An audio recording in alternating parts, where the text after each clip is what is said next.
move on to address the flashes at the bottom of the screen. This is an important story and a cnbc TV in exclusive. We learn from sources that 5 changes have been cleared by the cabinet as far as the new pension scheme is concerned. This scheme now, the NPS, is going to get a triple EEE status, which is exempt. Till now it was exempt, taxable.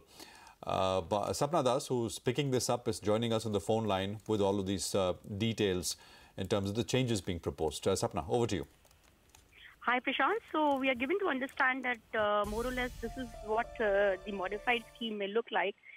This is, if that's true, and we'll know in a short while, since the Union Finance Minister himself will be addressing the media on this front. Having said that, we are given to understand that probably the EEE status has finally arrived for the NPS. This has been a very long-standing demand of the pension regulator and also a lot of customers in the market and general feedback from industry to make this scheme more vibrant. Because if you look at the other instruments in the market, or rather the avenues of savings, retirement savings, you have the EPF and PPF to an extent, which is a post office scheme. So both have a EEE status. PFRDA had been battling for this for a very long time, and if this goes through, if our information turns out to be correct, then this is the very major change that has come in for NPS. So that's one. Second, we are also given to understand that higher contributions probably will be allowed for the government employees and the government as as a participant in that entire scheme.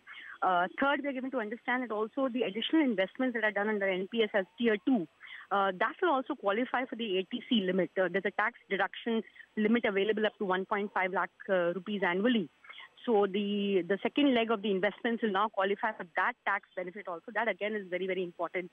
Then we are given to understand that possibly some interest payments will have to be made if there's any delayed payout from the NPS to customers.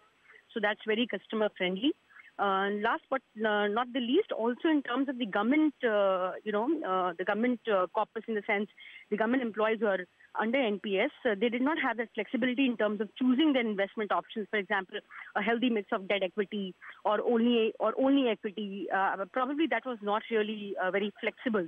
So that flexibility will come in. But I come back to the EEE status. That's a big one from everyone's point of view, because this will really throw the basket open in terms of the private guys also, like people like you and me, who never found NPS too attractive because it was EET, and you always had an inclination towards just keeping your money in the EPF.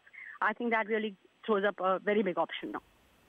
All right, Sapna, thanks very much for joining in with those details. For now, let's take a very quick break. When we come back, we'll focus on the big news on Kotak Mahindra Bank. They've moved the Bombay High Court to meet minimum shareholding norms. The stock, of course, taking it on the chin today. More on that lined up in a bit.